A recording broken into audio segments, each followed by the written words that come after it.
Welcome, fencing fans, to our live broadcast of the Division 1 men's épée competition at the January 2024 NAC in San Jose, California. I'm Karim Bashir. I'm ready to bring you today's thrilling action. We're in the Division 1 men's épée competition, down to 16 fencers, and they are coming out very, very shortly. We started the day with 350 fencers at this enormous competition, and we're going to start our live commentary coverage here on fencing.tv, brought to you by Sword Sports, very shortly. Looking forward to it.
Sir.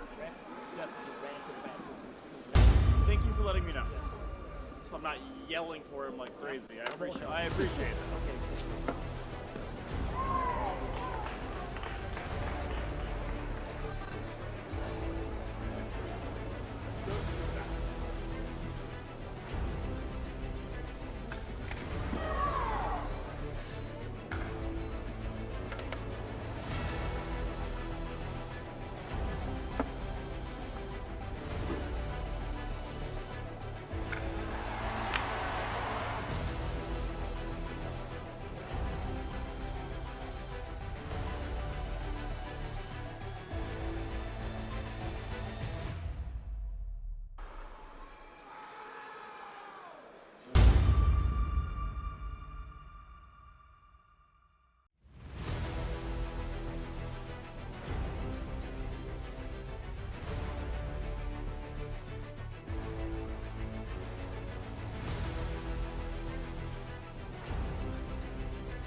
Welcome back to San Jose here in California for the January 2024 North American Cup, and we are in the last 16 of the Division 1 men's épée competition here. 16 fencers fencing it out on 4 strips, so 2 waves of the round of 16. And the coverage, as you can see, underway. We've got Henry Lawson from Fencers Club on the left, going up against the top seed coming into the competition. Top seed as it came through the preliminary rounds as well, Jonas Hansen from Olympia Fencing Club. Now, I'm sure a lot of you watching, if not all of you watching, are fully aware of the 3 weapons, but just in case you've got friends and family watching, épée is the purest form of sword fighting. Nice little second intention hit there from Lawson to go 2-1 up.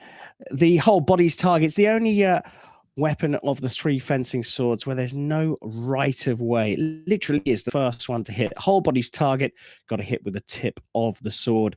So there's an element of patience and picking your moment.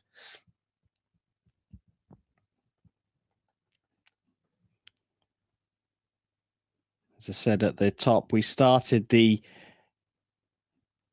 competition with 350 fencers, 34 exempt from the first wave. It's a long day for these fencers that compete right at the start of the day. They go through a set of pools at the beginning of the day, pools of 6s and 7s, a couple of withdrawals I saw on the score sheet a little bit earlier on today. So there were a couple of pools of 5 as well at the end of it. They come through that pool stage, around about 75% of the fencers going through to a direct elimination, where only 64 then progress to the second set of pools, where the 34 exempt fencers join them. And again, around about 75% of those fencers came through to a direct elimination phase where they fence up to 15, win and you're through, lose and you're out. Coming into this competition, Jonas Hansen on the right was the top seed, so he was exempt from that early phase.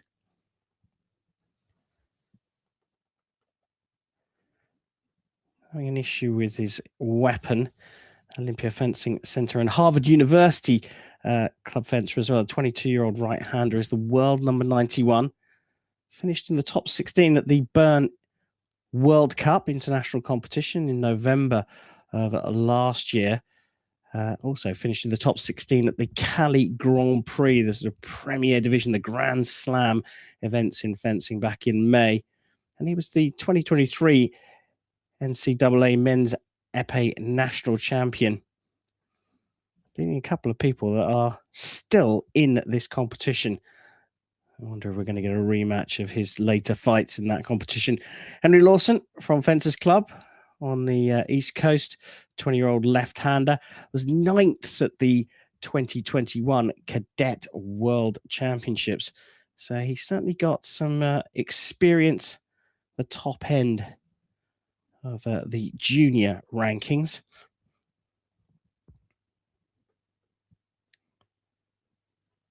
Fencers will fence over 3 periods of 3 minutes if needed. And as you can see, just settling in at 2-2 as Hansen has managed to exchange his weapon. The astute amongst you will also notice that the fence is using slightly different grips. Lawson on the left with a traditional pistol grip, the left-hander, and Hansen with the French grip, a straight grip, which allows a fencer a little bit more reach.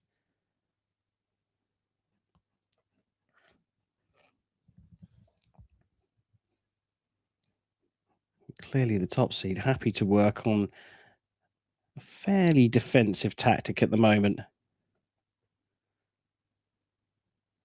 Well, they'll come to the first break, and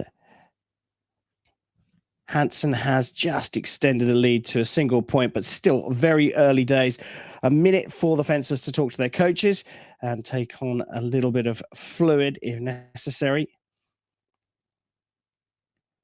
the top seed. Starting out with the lead. And as you can see around the field of play, there are 3 other fights going on at the moment. I'll try and give you an update on the scores in those fights.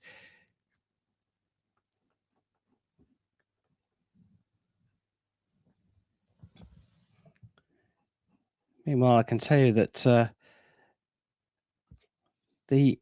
yesterday, if you were watching as we were in the women's competition and the women's épée competition, the USA currently hold a team ranking spot for Paris 2024. There are still a number of competitions in qualification to come, and the first route to qualifying for the Olympics is through the team competition. Now, the same thing can't be said for the men.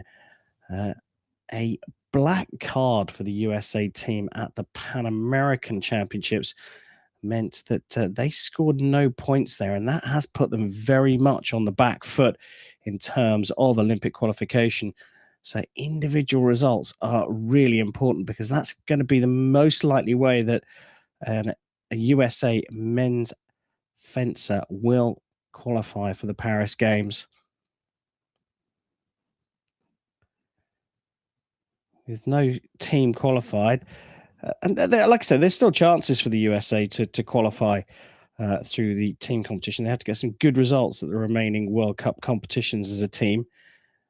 So there's still chances. But if they weren't to do that, they can send, they can get one fencer through the rankings, the individual rankings. And if they don't achieve that, then they can send one fencer to the last chance saloon zonal qualifier. So results at the NAC are quite important. 6 results counting for the USA fencers for international selection. Provisionally 4 from international tournaments, 2 from the domestic tournaments. And it's likely that the domestic tournaments will make a difference in the men's épée division. Should also point out that there are some non-USA fencers in the top 16 here. We've got a couple of independent athletes. I think you can probably guess which country they are from. Oh, a very big name, a former world number 1, Sergei Bida, is in the 16 here. His compatriot Oleg Nish is also in the lineup, along with Daniel Mazur from Ukraine. And there's also Ju Tingwei from China, currently studying in the United States of America. And he's in the 16 here as well.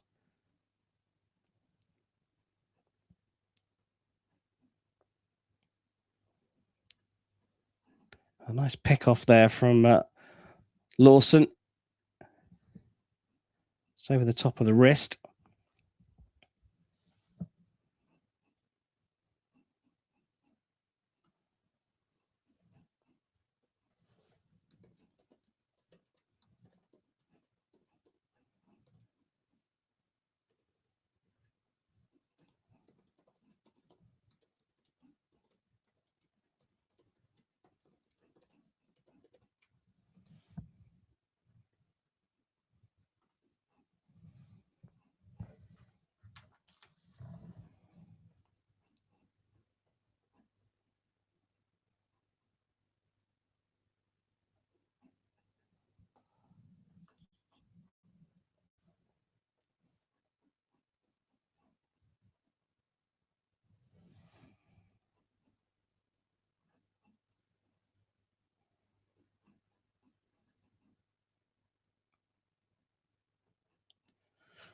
Well, neither fencer are able to wrestle a meaningful lead here.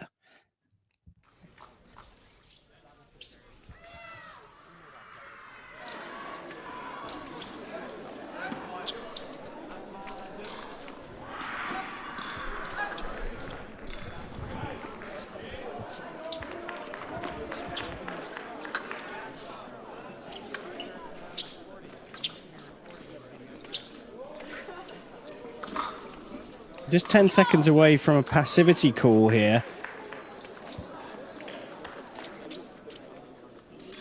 And the fencers look like they're going to take that passivity yellow card. If a minute goes without a hit being scored, with the scores level, both fencers receive a passivity yellow card. If it happens again and the scores are level, then the fencers will get a P red card and the scores will advance by a single point.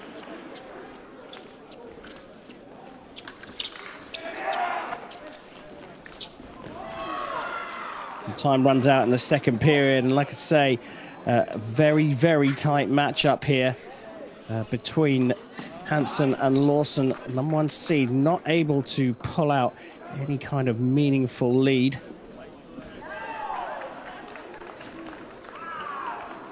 Hansen had a bye through the 1-2-8, the second phase of the competition, before beating Philip Kang from Alliance Fencing Academy 15-13 in a tight one, and then Omar Imara 15-10 in the 32. Lawson also had a bye through the 1-2-8 before beating Mina Isaac,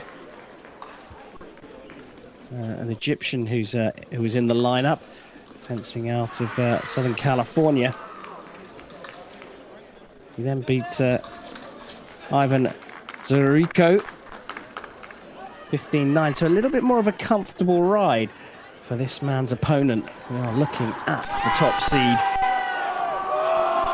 Pomela, having a good old think about this one.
Well, you can see the clear difference in tactics between these two. Lawson on the left, the provoker, he's the presser, he's pushing his opponent, trying to create opportunities. Hansen displaying more patience, looking to pick his opponent off. But 3 hits in the first minute or so, minute and 3 seconds for Lawson in this third period has put him at a very, very big advantage. And Hansen is probably going to have to change his game here.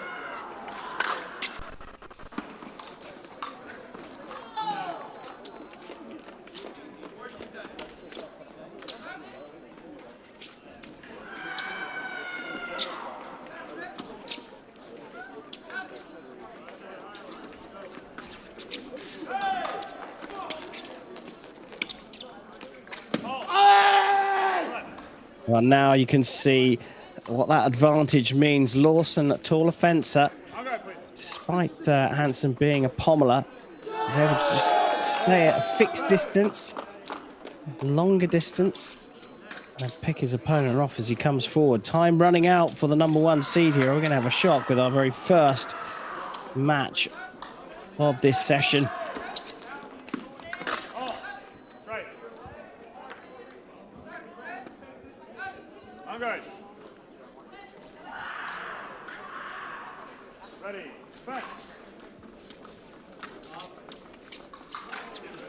We're back to a 3-point deficit for the number 1 seed.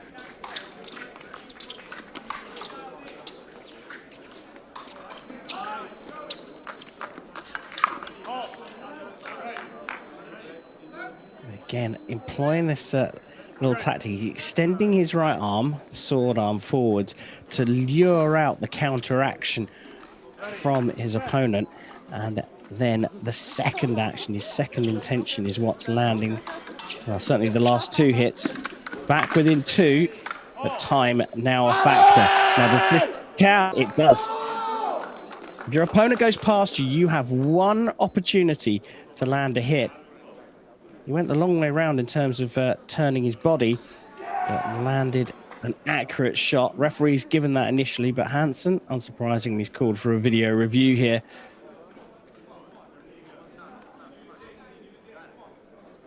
Don't see this one being overturned.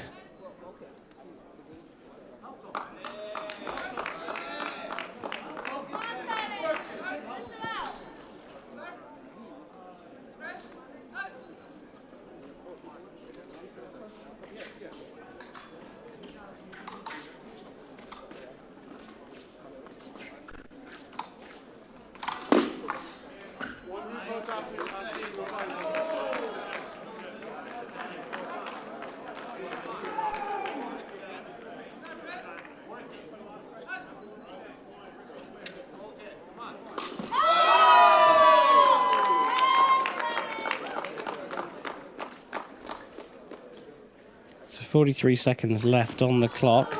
Not impossible to close a 3-hit gap, but you can bet your bottom dollar that Jonas Hansen will want this hit to be overturned. It hasn't been. Hit stands for Lawson. And he's a little under 20 seconds from making it through to the quarterfinals here in San Jose.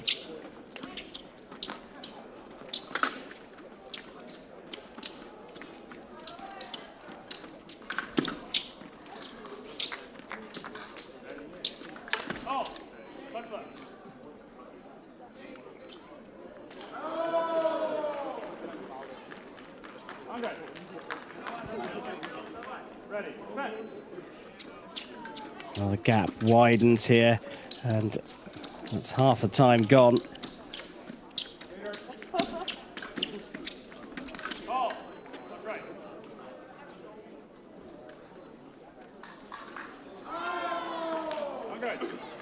So now he's just going to come straight out of the blocks. He's got no choice. Got to go after his opponent.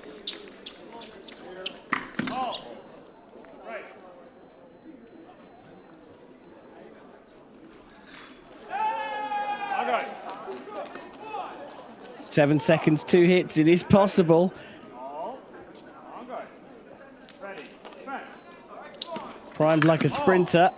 Goes after it, but the doubles are only going to work in favor of Henry Lawson, who's now just 4 away from the target score.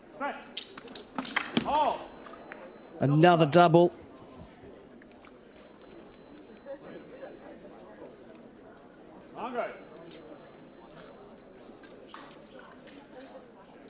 Ready, set. All. That's right.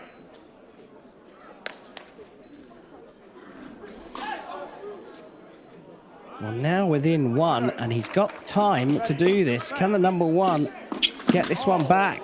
That's right. And he has indeed. Now, he's closed the gap up here. That's some bravery to leave it so late, but it's a great beat Fleischer's to get level, and they're going to let time run out and go to a priority minute here. Wow, this is some brave tactic from the top seed here. And he's got the priority as well. What a match to start with. Ready, set. Now Lawson coming out on the attack, having been more defensive. A double won't do anything to the score. They'll stay where they are. It doesn't count.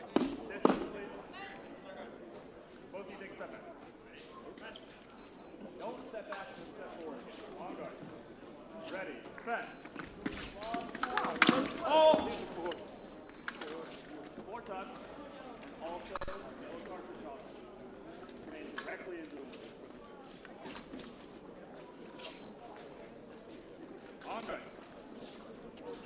A yellow card being given to the number 1 there.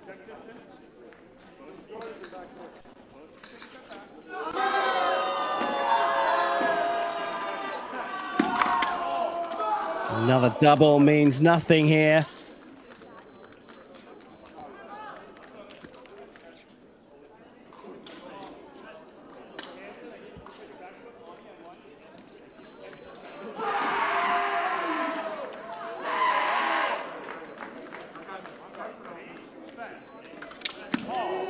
Tense moments, and what a comeback from the top seed here.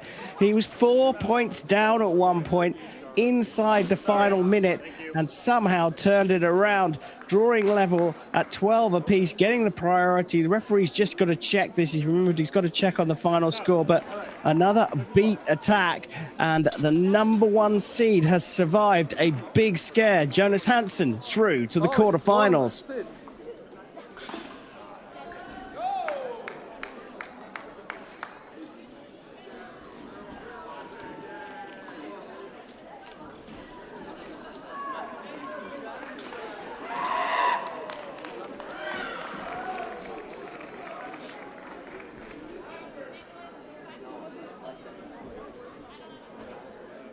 Well, we have got other matches still in play here in the first wave of the men's round of 16.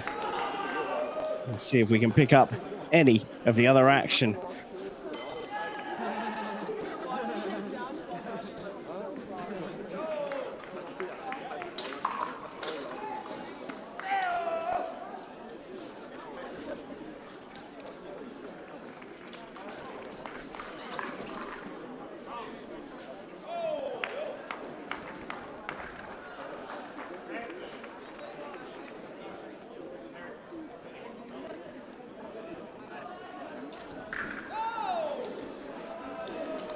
Well, here we are on B3 strip.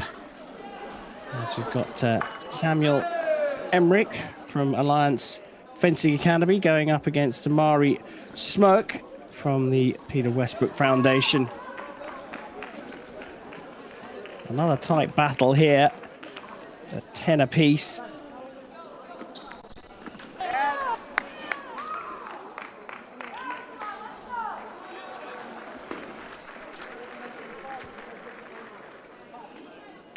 Smoke on the left is a 24-year-old right-hander. As you can see, another pommeler. In fact, both of these fencers are pommelers.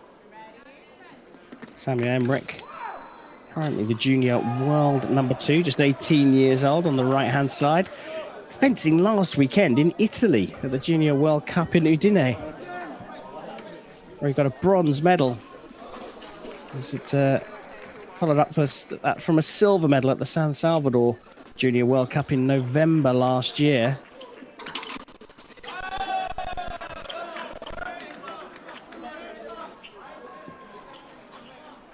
In fact, last year was a big year for him. Got a top 8 finish at the Athens Junior World Cup in December, following up from Junior World and Pan American bronze medals. A landmark year, no surprise, he's the world number 2. He's 2 hits down here inside the last minute of the first period. Make that 3 hits down, and Smoked picked off a beautiful hit around the wrist. And that is a beautiful final touch as well. Great stuff from them, and those 26 hits were all scored in the first period. In fact, just over 2 minutes of that fight, and Smoke through to the quarterfinals.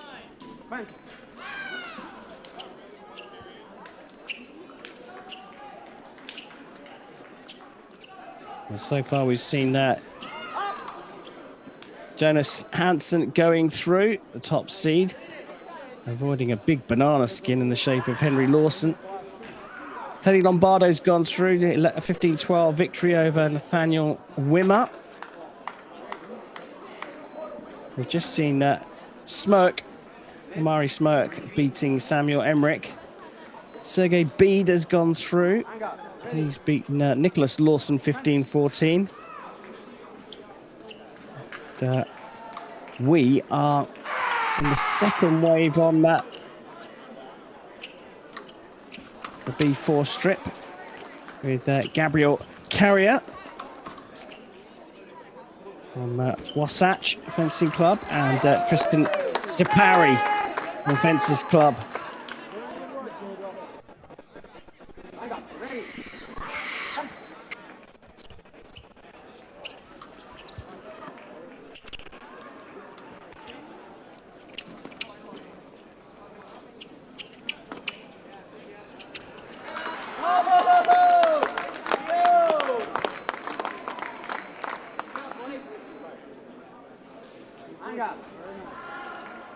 Ready, punch.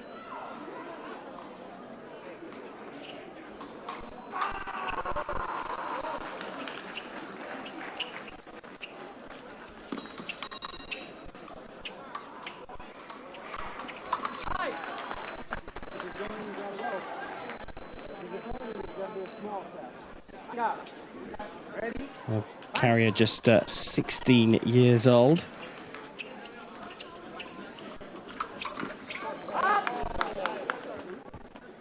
Tristan Zipari, also young, from Fences Club Inc. and Princeton University, a 22-year-old left-hander, world number 78. Finished in the top 32 at the World Championships last year in Milan.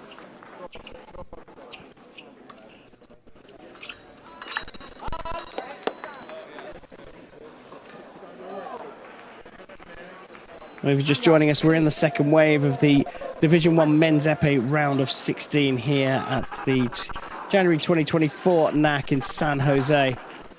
First major competition of the calendar year here in the United States of America.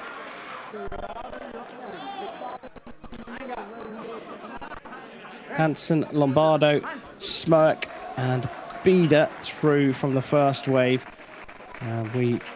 We've got 8 fences out, looking to fill the other 4 places in the quarterfinals.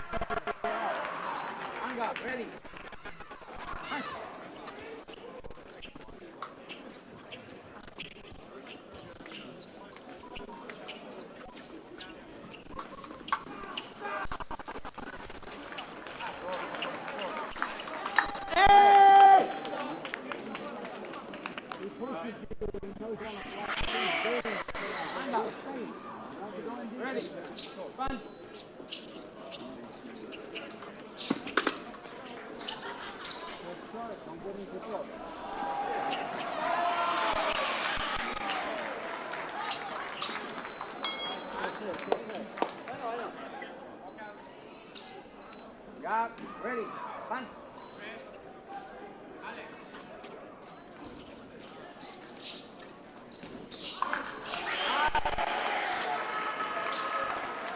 We'll get to their first minute break. They have had a passivity call in the first period, but they pretty much got on with it after that. 12 hits in 3 minutes is pretty good going.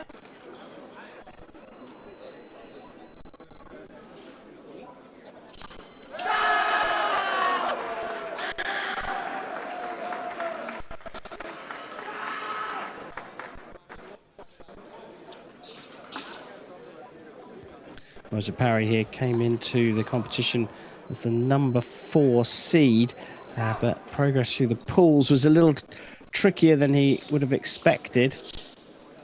He's ended up in the final quarter of the draw, but came up against Orion Singer in the last round and was able to defeat him, so effectively has adopted number 2 seed.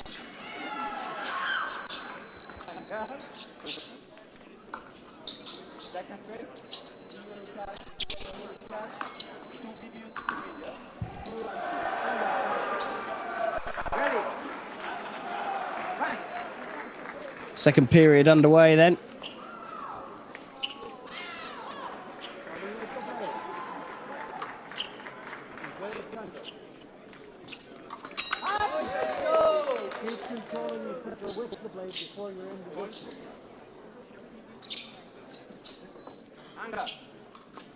Ready. Punch. Well, the 16-year-old closest to us on the right-hand side of the piece, Carrier came through the second set of pulls, ranked 18th for the knockout phases. That gave him a bye through the 1-2-8. He beat Daniel Lee from Virginia in the 64 before taking out Adam Rodney. That's a great result, 15-13 against Rodney to face Sapari. And he continue his giant killing. Looking a little bit more tricky here. Sapari looks to have the measure of the distance. Carrier just perhaps a little over exuberant at the moment.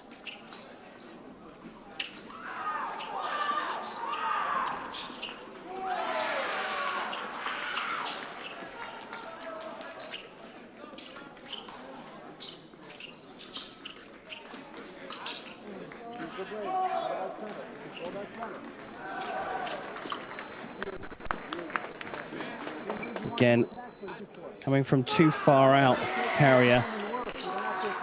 At the moment, Sapari finding easy to pick him off.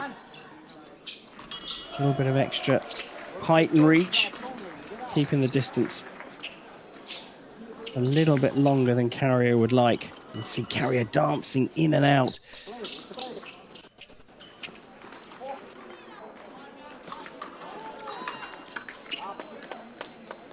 I tried a little bit of second intention there, running in, fake attack to draw the counter from Sapari.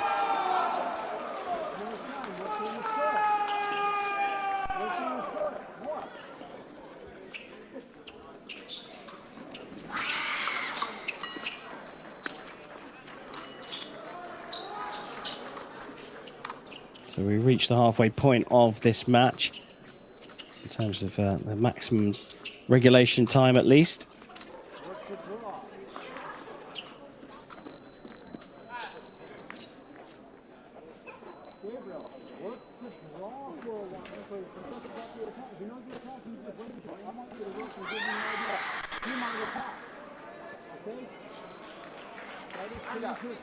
Ready. Punch.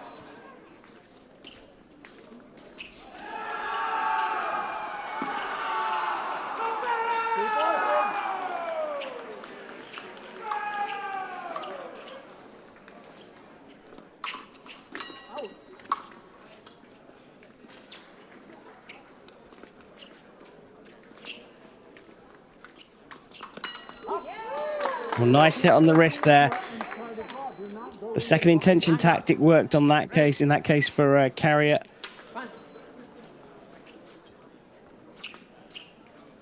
And very sporting acknowledgement there from Tristan.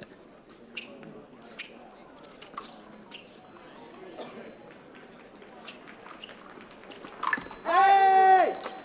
You do not need to go in. I don't want you going in. You're not winning that game right now. Got only. Ready. Punch.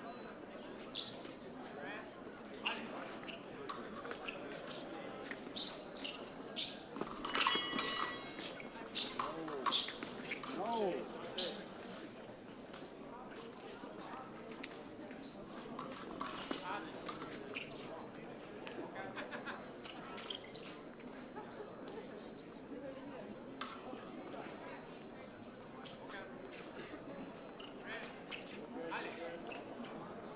Well, Gabriel Carrier, I think, told by his coach to, or recommended by his coach to back away.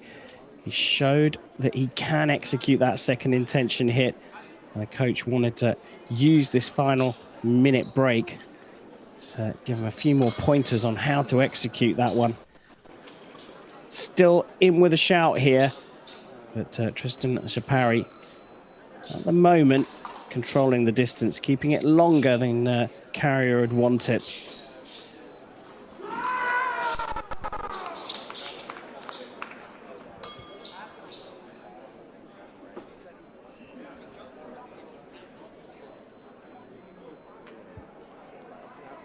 Three other fights underway at the moment.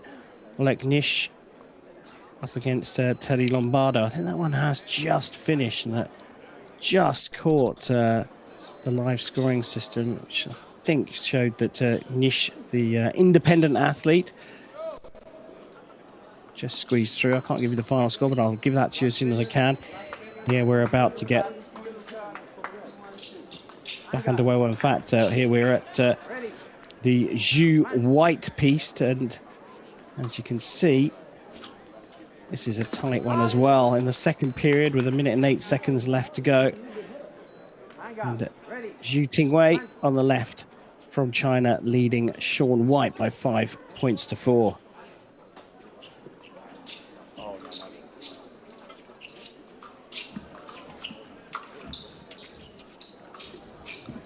Return to the Shapari fight just in time to pick up the final hit, and Shapari from the USA through to the quarterfinals, where his prize is a fight against the 2018-2019 world #1, also fencing independently from the Academy of Fencing Masters here in the US, Sergey Bida.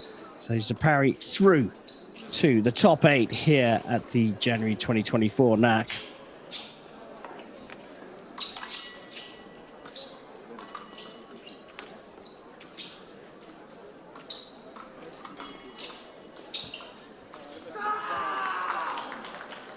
Well, Shapari through to face Bida.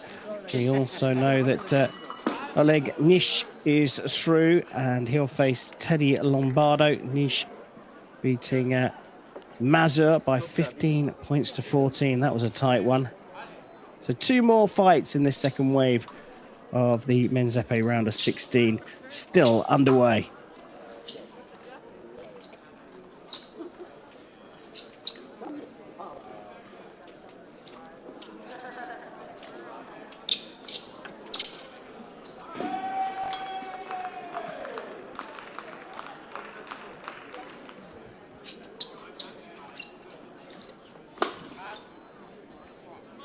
We pick up the action as Zhu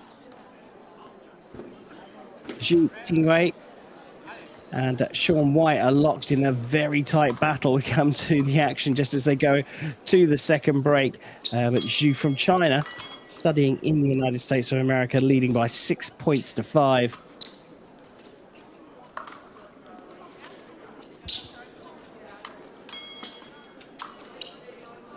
And we're whizzing around the piece here. Ariel Simmons on the right-hand side, up against Justin Yu on the left.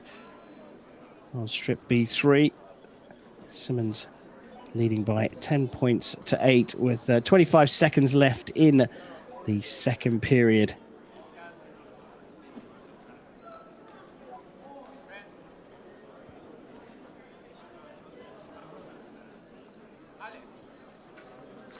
Simmons and Yu both from New York Athletic Club. Simmons originates from Colorado, and Yu from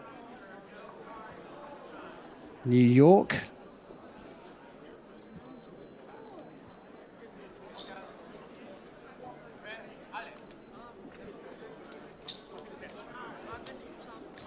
Always tricky going up against club mates, and no real surprise to see this one tight at 10-10. And they will go into their second break as well.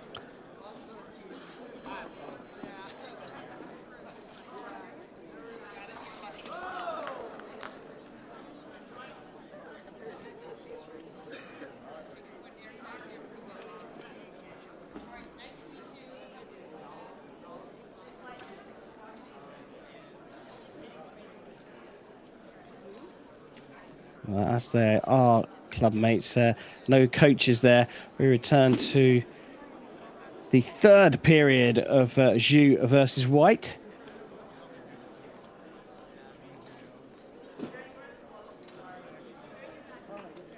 Six apiece in the final period.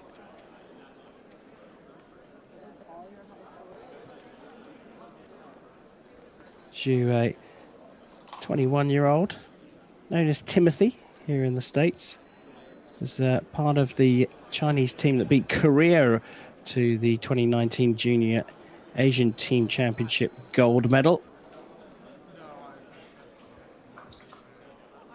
Sean White, beautiful upright on guard position.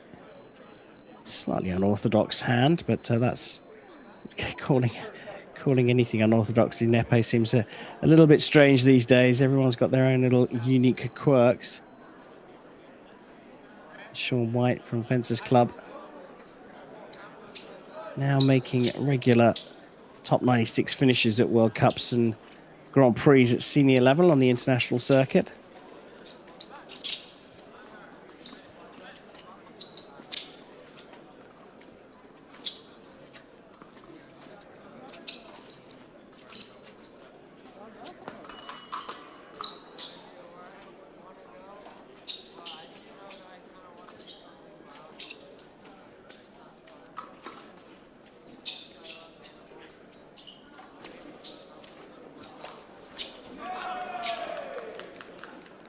Oh, White just trying to look for that flick inside the wrist. We didn't get a good look at the lights there, so hard to say what Sean White's calling the review for.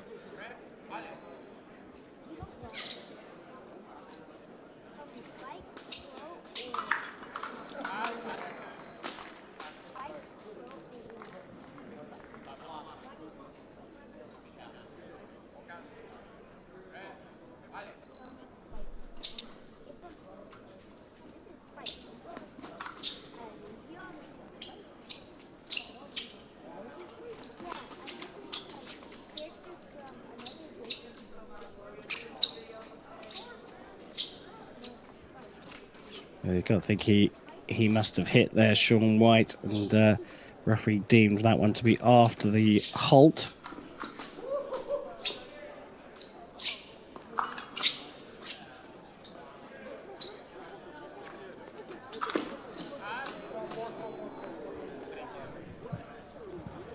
Minute and 18 seconds left on the clock. Final period.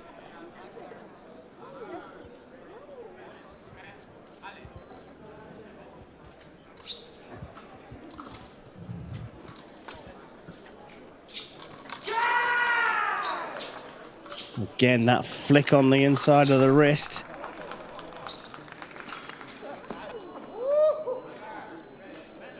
It's big, but it's sharp. I mean, there is a chance if he tries for that again.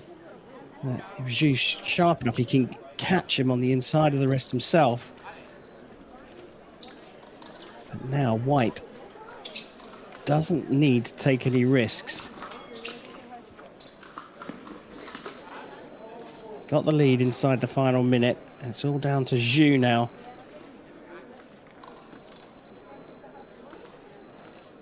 White can't be too static. He can't sit still on his legs, especially if they're too wide apart. Very difficult to get out of the way of a sharp attack if Zhu goes for it. Tries to go low line octave to the leg there, trying to pick up the blade.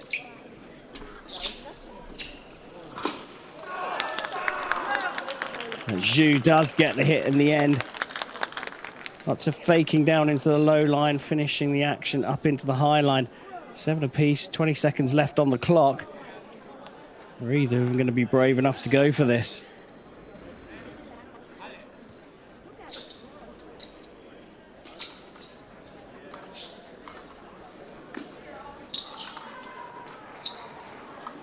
So we're going to have a priority minute by the looks of things.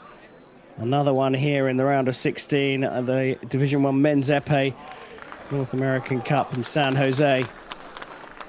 Zhu and White finishing 7-7 after the regulation 9 minutes, and Zhu gets the priority. 1 minute of fencing left as a maximum. If there's no score, Zhu is through.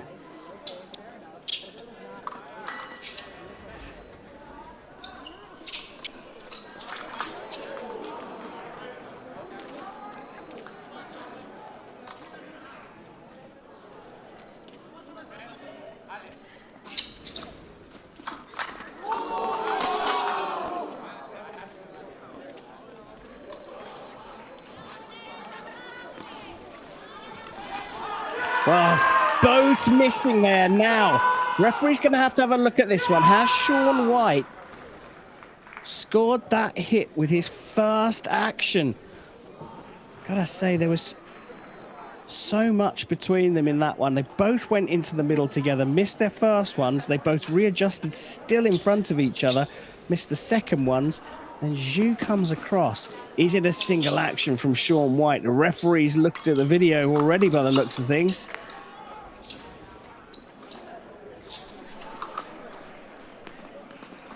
And he's not given it. We're going to have a look at this. Are we?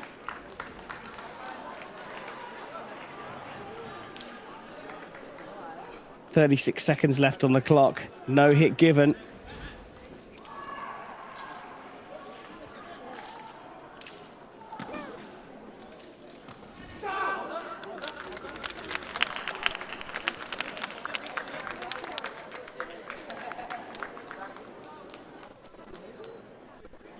If anything, I have to say on that occasion, Shaun White was a little lucky there. Zhu didn't get his arm out sharply as he needed to. He went for a beat, missed it.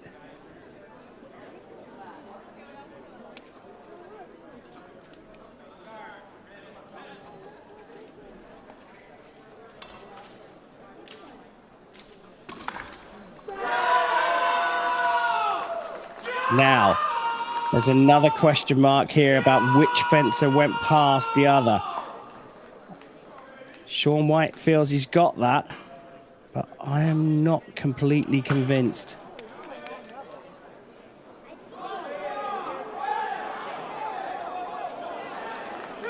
Referee's given it though.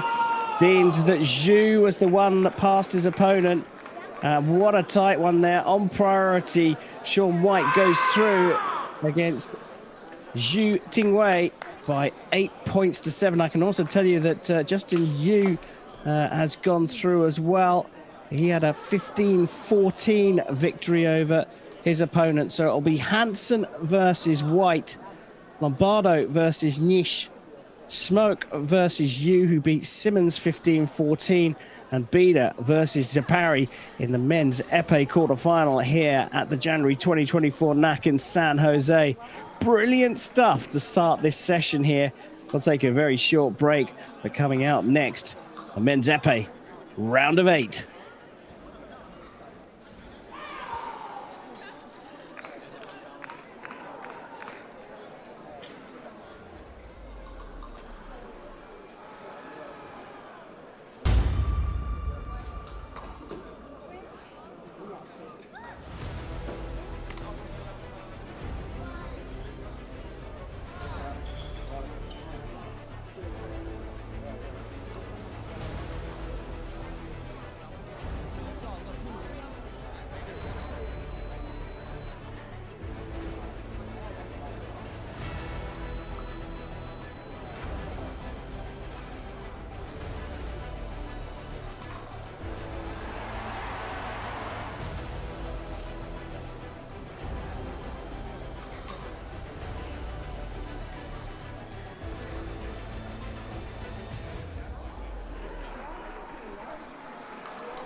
Welcome back to San Jose.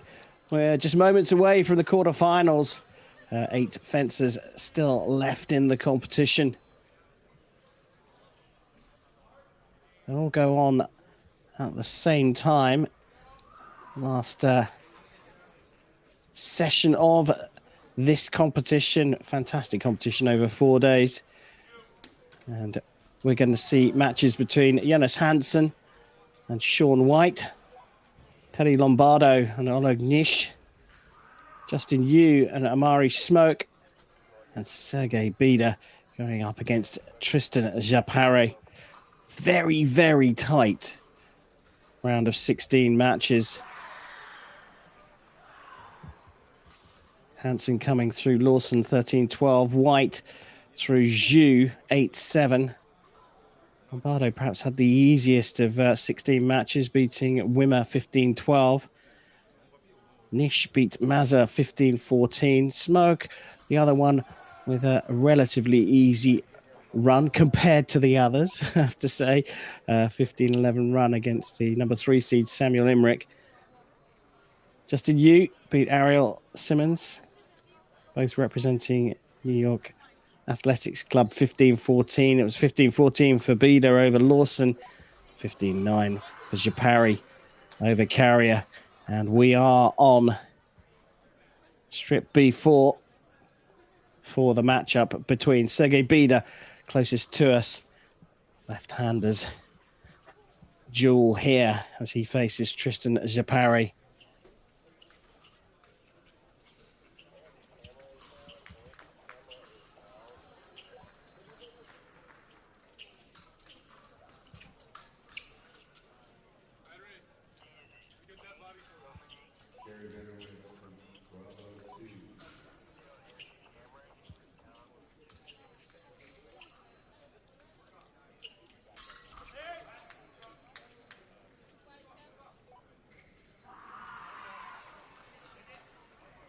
Japari with the first hit to the inside of the wrist.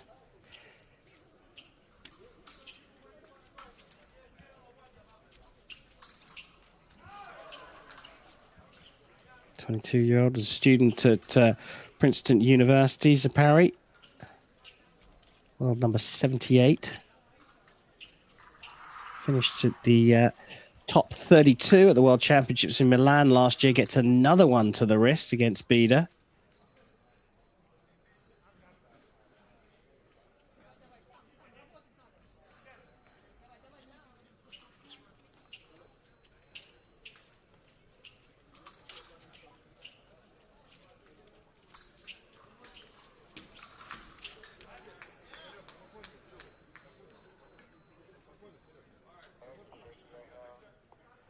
Bida now representing the Academy of Fencing Masters up here under the independent FIE flag.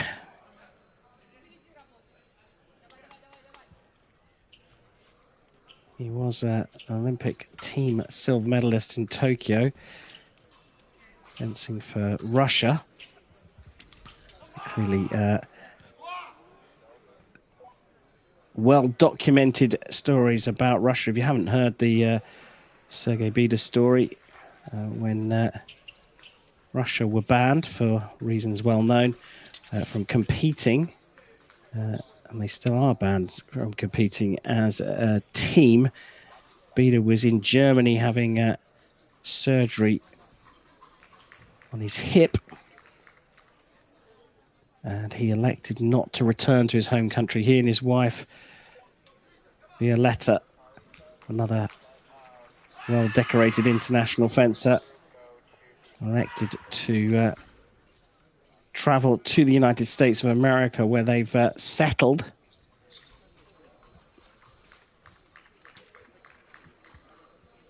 Very interesting article, which you can actually find on the Sword Sports Facebook page, a link to BBC World News with an interview with Sergey and Violetta, and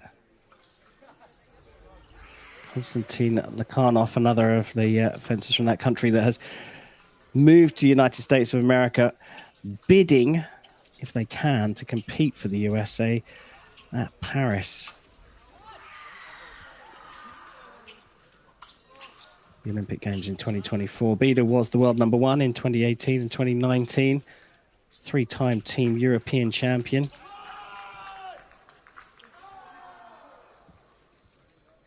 A silver medal at the World Championships in 2019 for Bida.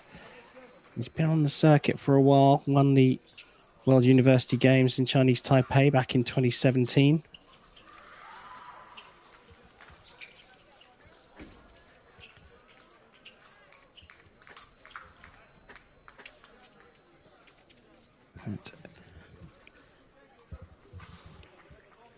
Only just getting onto the scoreboard here with a double. Tristan Japari has been on good form here so far from what we've seen.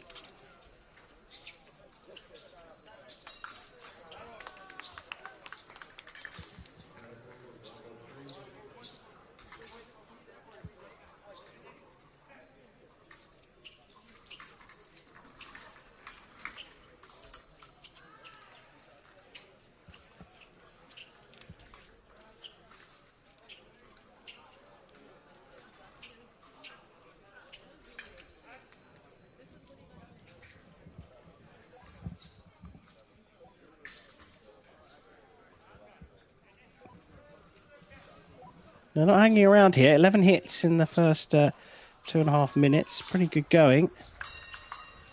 Mostly picked up on the defensive, on the counter by Japari.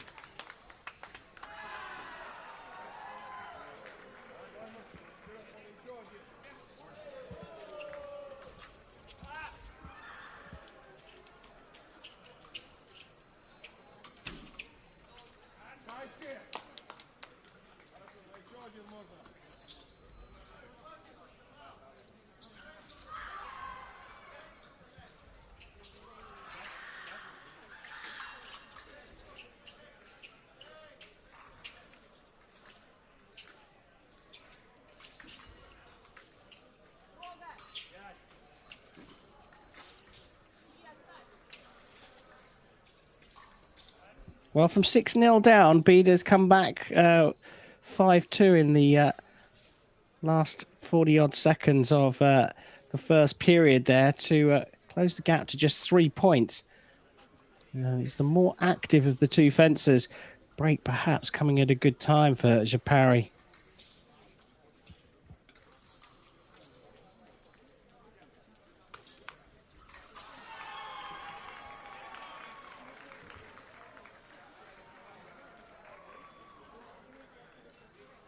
As Bida talks to his coach, I can let you know that there's a medical break in the U Smoke match. It's 1-0 there. One of the fencers certainly having some attention from the medics. Lombardo 2-1 up against Nish on strip B2. And Hansen, the number 1 seed, 5-3 up against Sean White, who's on a yellow card. On the other piece, as the minute break comes to an end here in the Bida-Japari fight. Bida fighting his way back from 6-0 down. Comes into the second period, 3 adrift.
Well, a rare single light there for Japari after going 6-0 up.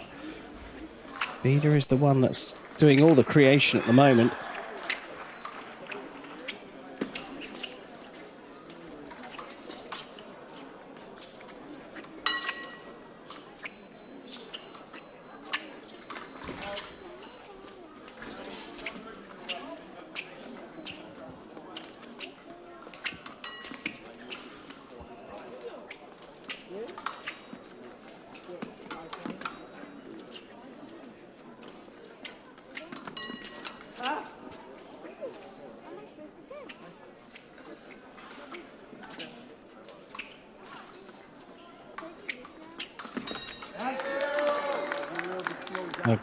Getting a hold of the blade this time.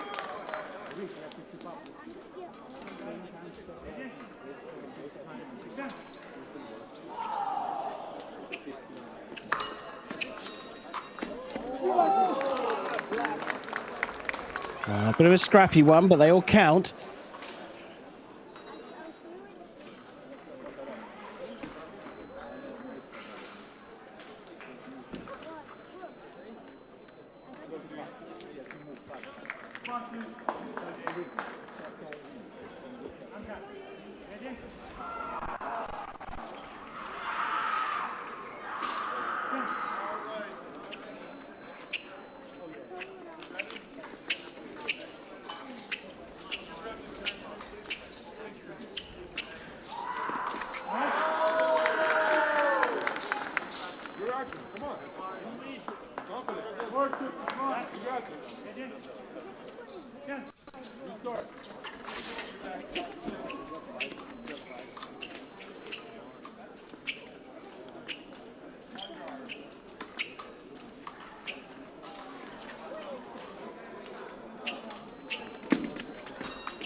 Sabre finally deciding that attack is the best form of defense, and it's worked for him there. He's built this recovery on a basic principle of going in with a fake attack and then reacting off what Sabre does. The key thing is that Bede is setting each of these second intention hits up differently.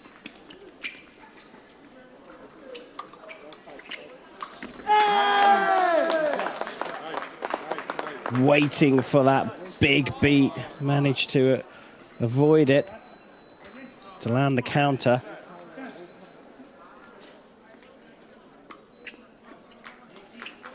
Took a lot of work to get back to 9-9.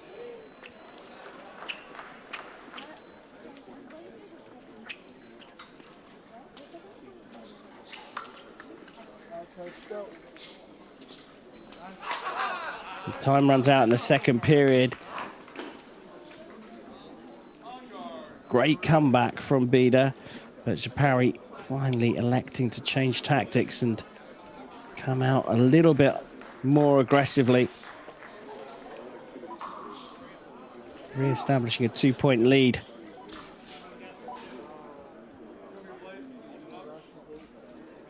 The U smoke fights are back underway. They're in the second period there. U leading that one by 3 points to 1.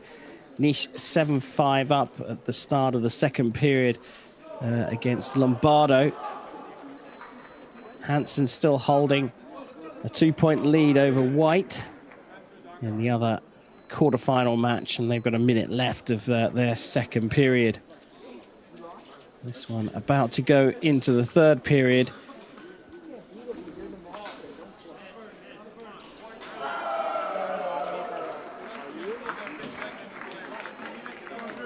From 6-0 down, you have to be impressed with Sergei Bede. Going back to 9-9, but now Sabre just 4 away from making it through to the semi-finals, a guaranteed medal for the 4 semi-finalists.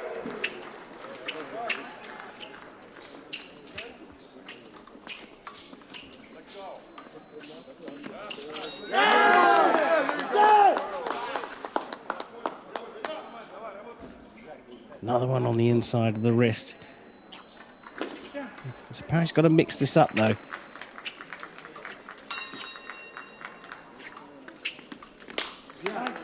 Oh, that's great. That's a really good shot to the foot.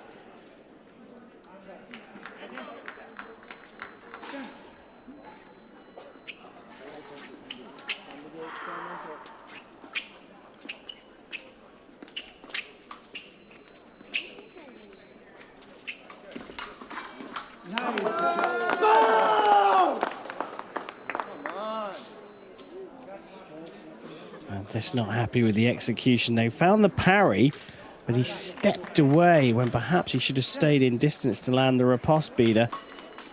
Parry punishing him.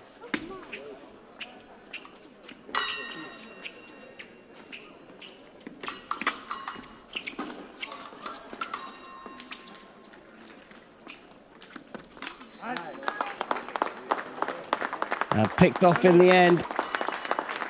It was a great recovery after going 6-0 down from Bida, but Zapari changed his tactics in the second period, came out a little bit more aggressively, and then kept that point in and around the guard of his opponent and was able to pick off some classic hits, perhaps the best of which was the hot low hit to foot, and Zapari, the first of the semi-finalists here in the men's epee Division 1 at the San Jose NAC.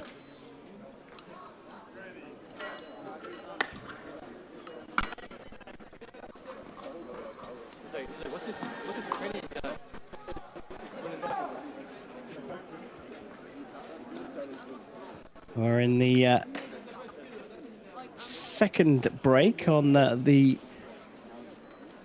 strip where Sean White trails Jonas Hansen by 9 points to 7. We get ready to resume hostilities going into the third period. Nish has gone 11-7 up against Lombardo on B2. And Smirk's closing the gap to you at the end of the second period. 4-3 down, Smirk, to you.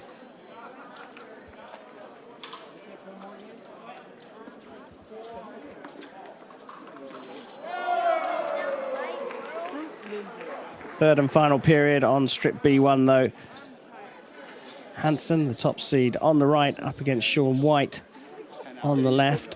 White came through that tight priority minute 8-7 victory in the round of 16 against Yu.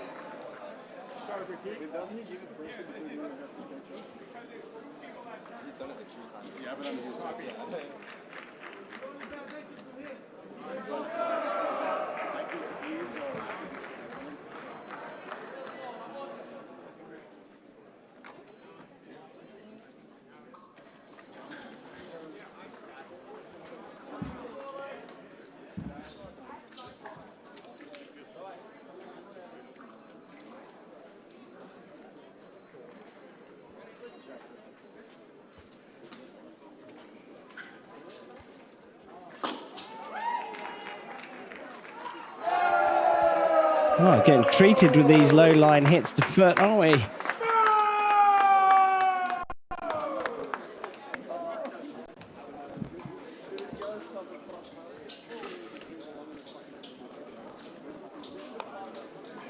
The shouting in the background there was Oleg Nish going through 15-9 over Teddy Lombardo.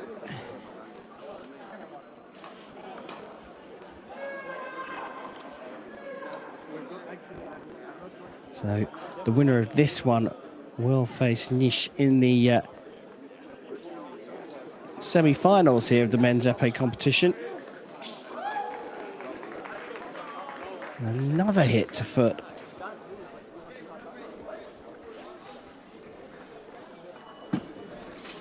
Put Sean White in a tricky position here because he's got to press given the deficit.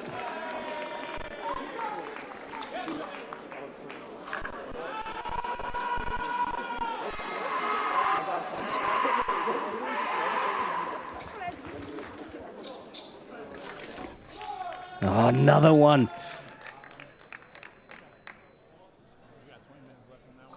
Bit of circus fencing here from number 1 seed. Confidence high for the Pomela.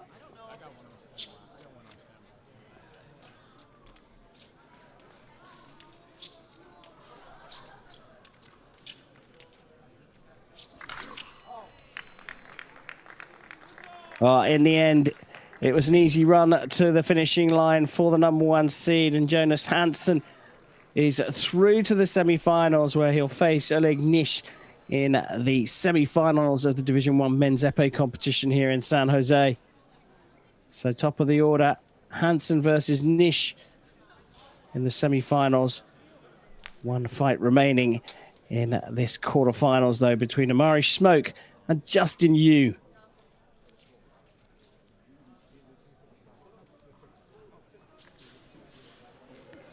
And just like that, here we are. Winner of this contest will take on Tristan Zapari in the semi-finals. It was delayed with an injury break in the first period.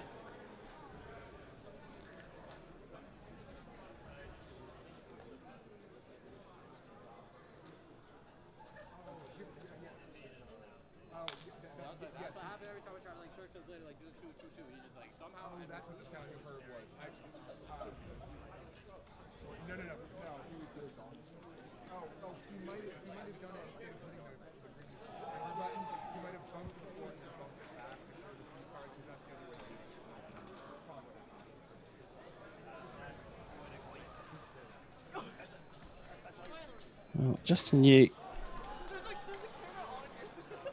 has switched coasts. He's now at the New York Athletics Club, representing them on the East Coast, but originally from Los Angeles, the Los Angeles International Fencing Center.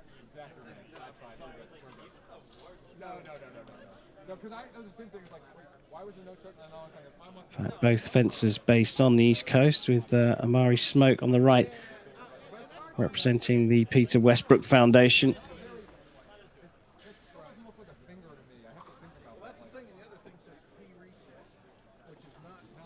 Giving us a bit of southpaw there with the feet.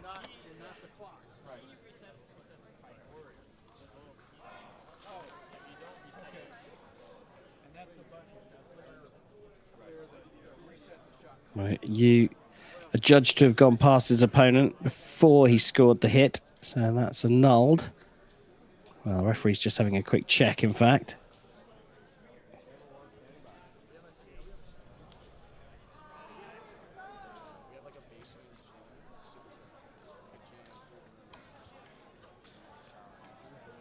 And the hit will not stand.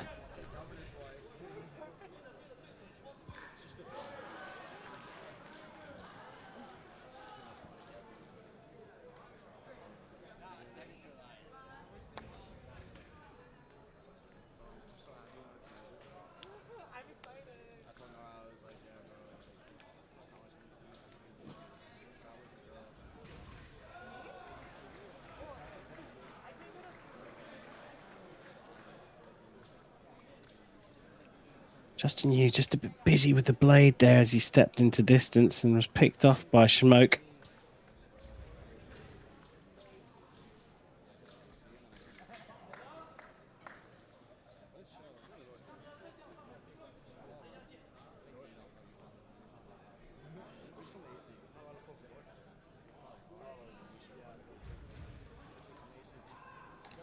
And Justin Wu just complaining there, but don't see any rules being broken by Smoke. Yes, it's unorthodox, but we've seen wider movements, bigger movements. You can't cover target in epee. And Justin Wu getting a little bit frustrated with the unorthodox approach that Amari Smoke is taking.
Well, clear difference between the styles of the two fences. It's a very unorthodox. I'm reluctant to say unorthodox these days with épée, certainly men's épée. You see so many unique styles. And certainly it's a more classic style from Justin Yu as time runs out. There's a little bit of needle in this one as well. But Amari Smoke leading by 9 points to 8.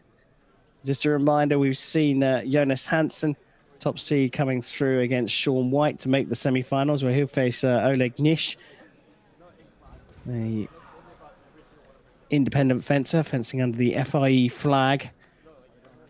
Bottom half of the draw, Tristan Japari came through an incredible comeback from Sergei Bida. Tristan Parry was 6-0 up in his quarterfinal match, only for Bida to level up at 9-9. But Japari went on to score 6 hits to 1 in the final period of that fight to make it through to the semi-finals. And Japari will face the winner of this match in the semi-finals of the men's épée competition here at the January 2024 NAC.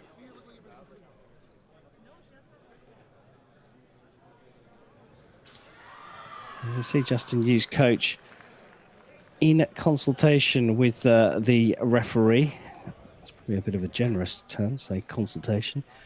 Clearly making some serious complaints, and Justin Yu's got to be a little bit careful, because I'm not necessarily seeing any infringements. Yes, it might be a little bit annoying for the classic fencer to see someone jumping about and seemingly not conforming to the classic technique of the sport, but he's not breaking any rules.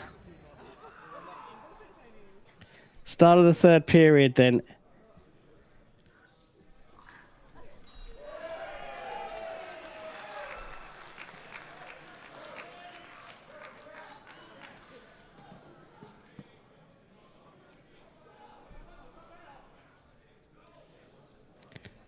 So Smirk calling for a video review, but clearly hasn't got any left.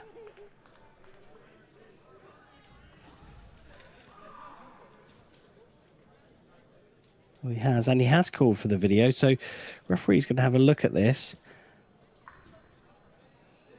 Looked to me like you'd come in, Smirk had ducked to avoid getting hit, but you didn't look like he'd gone past before he placed his second attempt. And the hit does indeed stand.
Well, you can see that as Smirk's coming forward there, he's bringing his non-sword arm out in front. It's a little bit of a distraction, trying to create a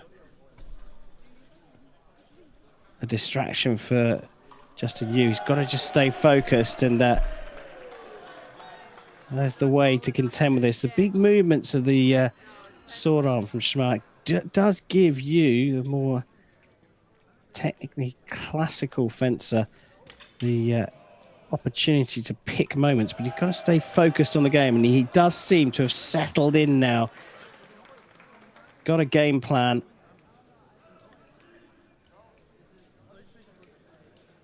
Smirk's going to surrender his weapon. change it over. This is more about giving himself a little bit of thinking time.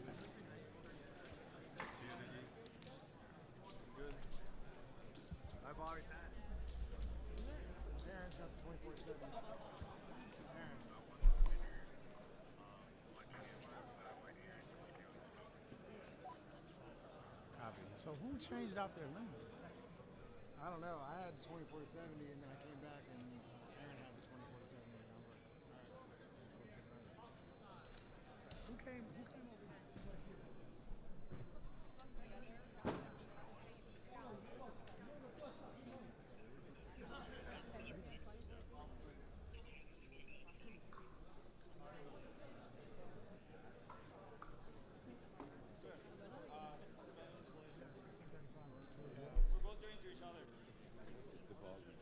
Camera crew, do not change your lenses. Do not change your lenses. All right, so let me get a 24 one.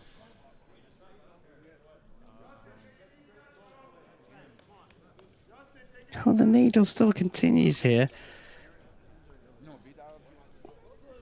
Only allowed a 2 centimeter bend in the weapon.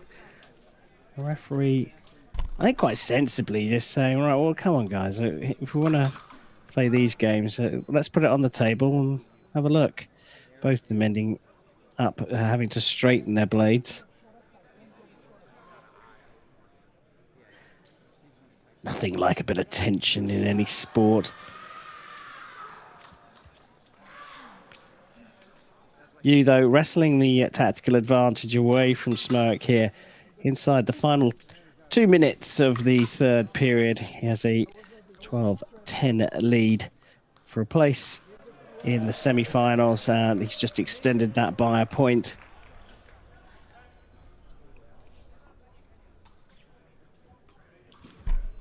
Looks like Smirk has lost his way a little bit, unable to change his tactics.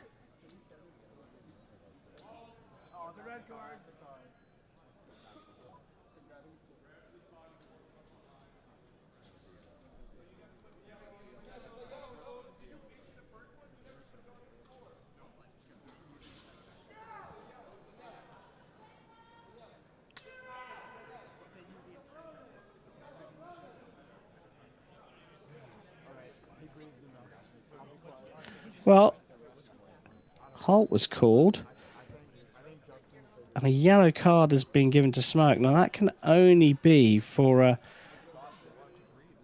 potentially showing the back of his head or ducking his head to a position where it was unsafe. And Justin Yu taking the card, and you just see that his whole demeanor has changed. Justin Yu realized how to beat Smirk and now settled down to the job. Just one away from a place in the semi-finals, and that does it. Still showing a little bit of needle there, though, at the end. Stomping away. We must have a handshake, of course. Some words exchanged between the two fencers, but Justin Yu's made it through. He will face Tristan Shapari in the bottom half of the draw, whilst Jonas Hansen, the #1 seed, takes on Oleg Nish in the other men's semi-final. Must have a 10-minute break at this stage to give Justin Yu some recovery time. But we are down to 4 here in San Jose, and we'll be back next with the semi-finals.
say 10.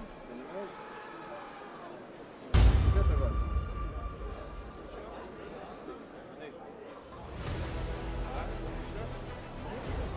No, that's more than 10. Go ahead. Just for the day, that's not worth it.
Welcome back to San Jose in California. The January 2024 North American Cup Division 1 Men's Epee semi-finals is upon us. Just stop working. You have to keep fainting, leading your back. Sometimes push and now. We're on strip B1. Oleg Nish, who flies under the FIE flag for this competition, up against the top seed Jonas Hansen, the United States of America. In the background, we can see Tristan Japare. He's on the right, up against Justin Yu in the other men's semi-final. Here, Nish has got off the slightly better start.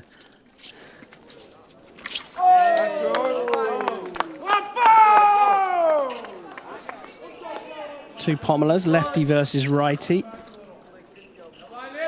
And it's this stage of the competition that you really got to look at. Fencing's a game of strategy, of course, so there's a huge mental element to the sport, but don't underestimate the physical requirements of these athletes. So when they're at their most tired in the day, they've got to maintain that concentration. Mental resilience is the key between turning a guaranteed bronze into at least a place in the finals.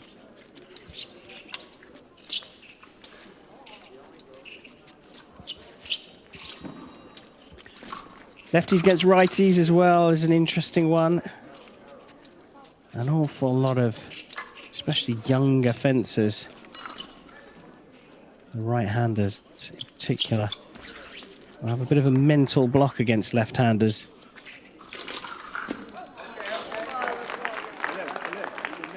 And in sport as a whole, but certainly in fencing, there's a much higher percentage of top-level left-handers than there are in the sort of the whole global community.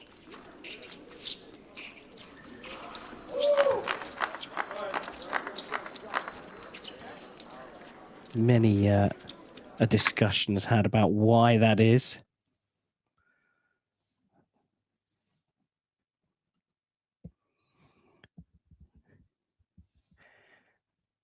Oh, apologies for the technical issues we're facing here.